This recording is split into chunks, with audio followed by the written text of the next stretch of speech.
and then will you compare me? Or who is my equal, says the Holy One? Lift up your eyes on high, and see, who created these? He who brings out their host and numbers them, calling them all by name, because he is great in strength, mighty in power, not one is missing.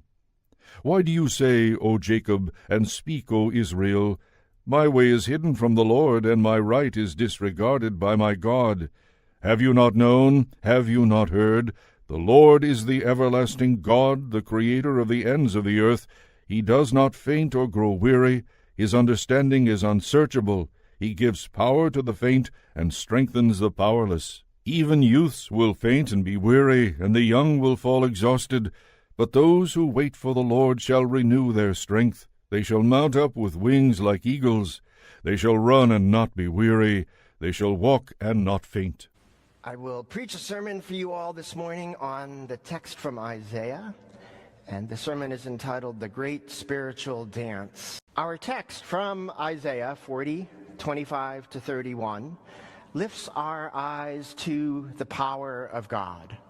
To whom then will you compare me, that I should be like him, says the Holy One. Verse 25.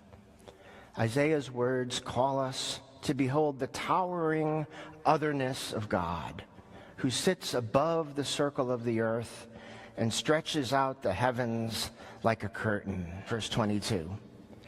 Isaiah calls us to lift our eyes and behold pure, incomparable otherness, the mysterious, obfuscated source of all vitality, joy, and strength.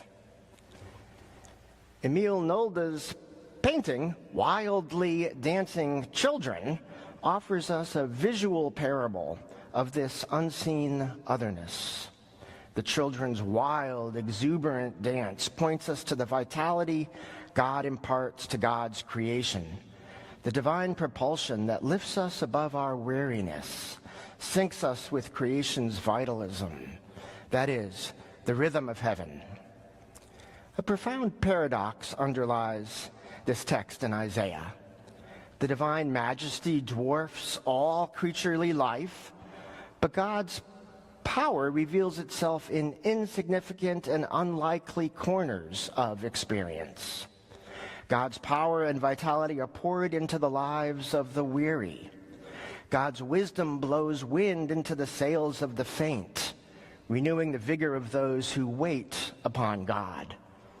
The soaring promises of our poem this morning remind us that to live in sync with God's rhythms is to experience vitality, joy, and a kind of holy dynamism.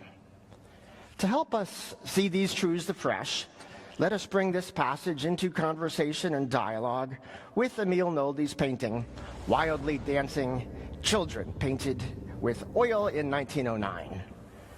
Nolde, known for his ability to capture spiritual ecstasy in visual form, gives us a vivid depiction of the sort of youthful vitality that the end of our passage speaks about.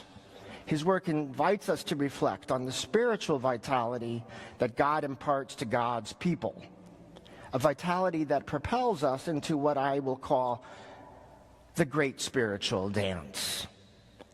There is wildness and abandonment here, energies not typically associated with Episcopalian worship. Yet, what if the rising generation in America could grow to believe that such energies and excitement and power were to be found in our worship services? Perhaps not on open display, but experienced just below the surface of the water. Would we have a chance of getting people back into the pews? Our Isaiah poem draws our attention to God's matchless majesty. In that word majesty, you can hear echoes of the numinous. Lift up your eyes on high and see who created these. The stars, the firmament, each star called by name and held by God's power, testify to the Holy One's inexhaustible being.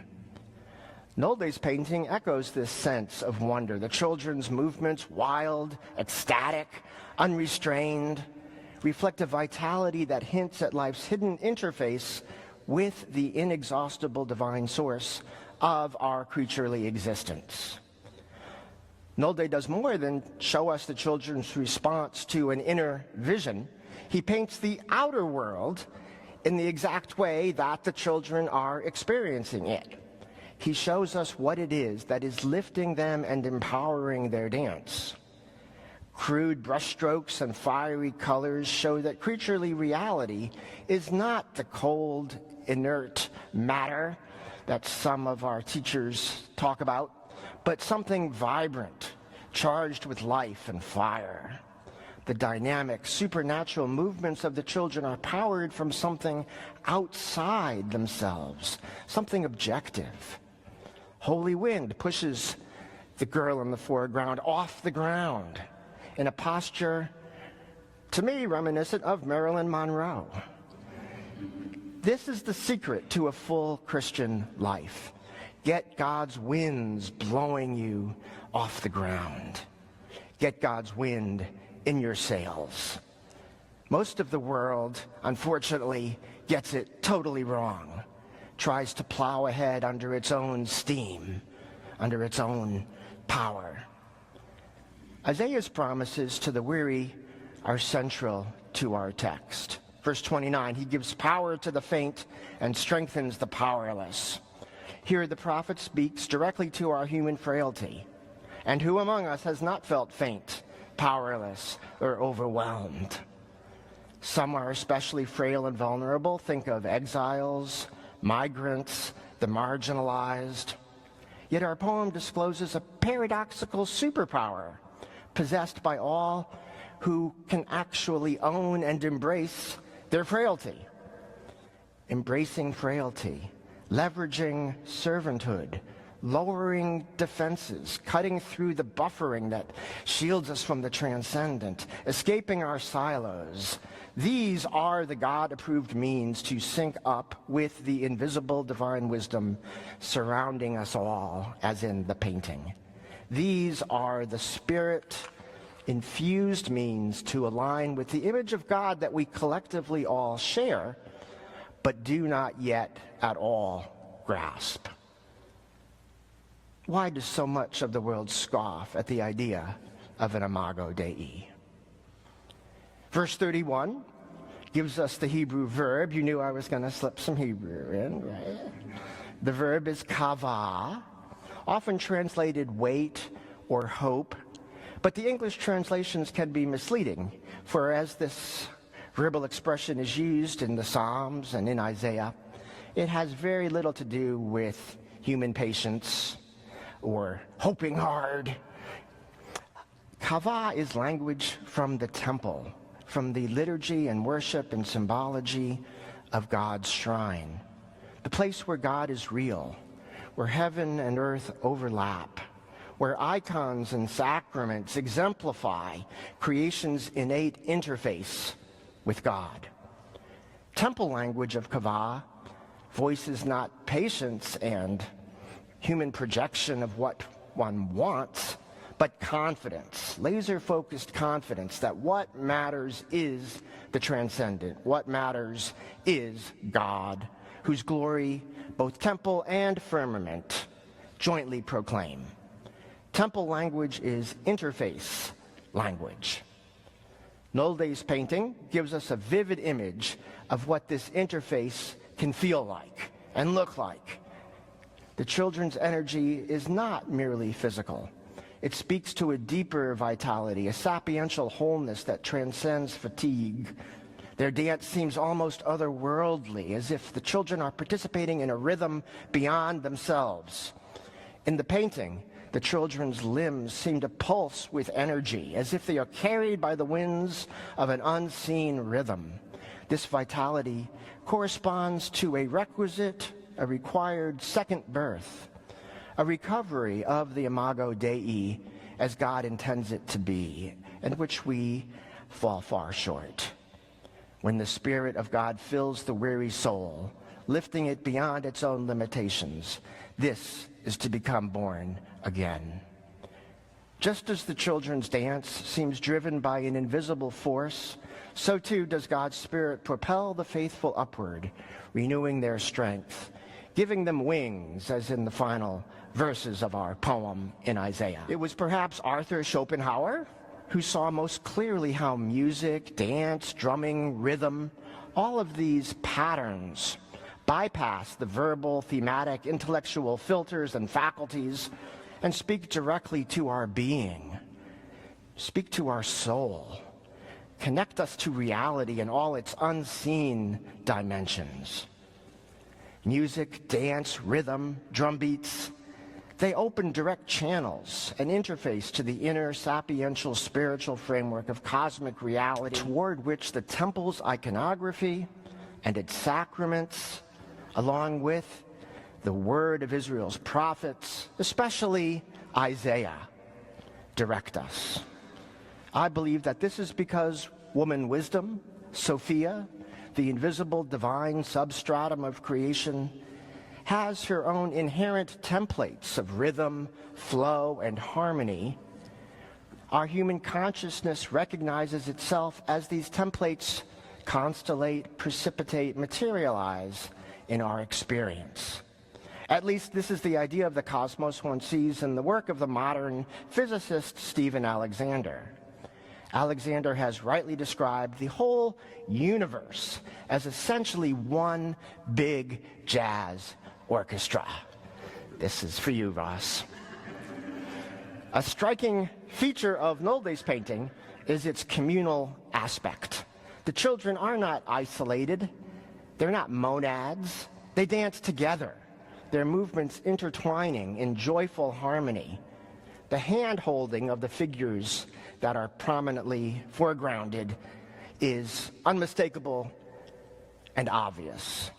There are no hard, defined buffers, boundaries, or silos that separate the children from each other. No, vibrant colored paint strokes interlock the figures. This communal energy reflects the synergy that Isaiah's poetry celebrates this morning. God's power is not given as singular gifts to isolated individuals, but rather as an invitation for individuals to let go of their egos, relax their buffered boundaries, come out of their silos, and join in something larger, something shared, something profoundly collective. Again, I implore you, do not jump to interpret the colorful energy in Nolde's painting as something psychological. That is, as representing brain states, electrical activity within the physical skulls of individual dancers. No. The dancers' physical brains are active, but they are receiving or channeling a larger, unseen, immaterial mentation. The mentation of Sophia, of divine wisdom at large. Such wisdom is normally obfuscated to us all, but Nolde's oil painting has unveiled it, and Isaiah's poetry has stirred its embers in our hearts. In the great spiritual dance, we find ourselves not merely renewed, but joined with others in the vibrant work and mission of God. The dance is one of giving and receiving, of offering ourselves in obedient love, and receiving the overabounding gifts of divine grace. Nolde's painting helps us visualize this synergy. The children's joy is infectious. I hope you catch it this morning and bring it out of these doors into the world. Their movements are flowing into one another as if choreographed by an unseen hand, as indeed they are. This is the rhythm of servanthood to which Isaiah invites us. We move there in perfect harmony with God's purposes as they are embedded in creaturely reality by woman wisdom, the hidden jazz rhythm and musical score of our creaturely reality. In Nolde's painting, the whole picture echoes and reverberates with sublime color and beauty associated with an objective empowerment which overtakes the whirling children. Plato, in his Phaedrus, describes this dynamic rather well for a non-Christian. He wrote of the human soul being overtaken by divine beauty, filled with this paradox that we see in our passage, the sense of utter weakness and frailty, and yet powerful propulsion. The two are the same side of the one coin. We behold the holiness of God, and as we do so, we are humbled by what far transcends us, and simultaneously energized by the awe that fills us. In the face of towering otherness and beauty, we dethrone pride and self-sufficiency, we deflate our egos, and this is exactly what allows God to redefine our boundaries and free us for participation in something more collective, something more mutual, something more communal. God's life. In this divine synergy, our movements become part of a greater whole. I see this embedded deeply in Nolde's painting. Bold colors dominate the composition with reds, blues, yellows, and greens, applied in a way that emphasizes the deflationary power of color itself. No, the deflationary power of beauty. No, the power of transcendent sublimity. As we leave here today, let us remember that we are called to this dance. When we wait upon the Lord, kava, we find our strength renewed, our steps quickened, and our souls lifted. Like the children in the painting, we are invited to move with the jazz beat of heaven, participating in the joyful, dynamic mission of God. May we surrender ourselves to this divine rhythm, giving and receiving in the synergy of love and grace. Amen.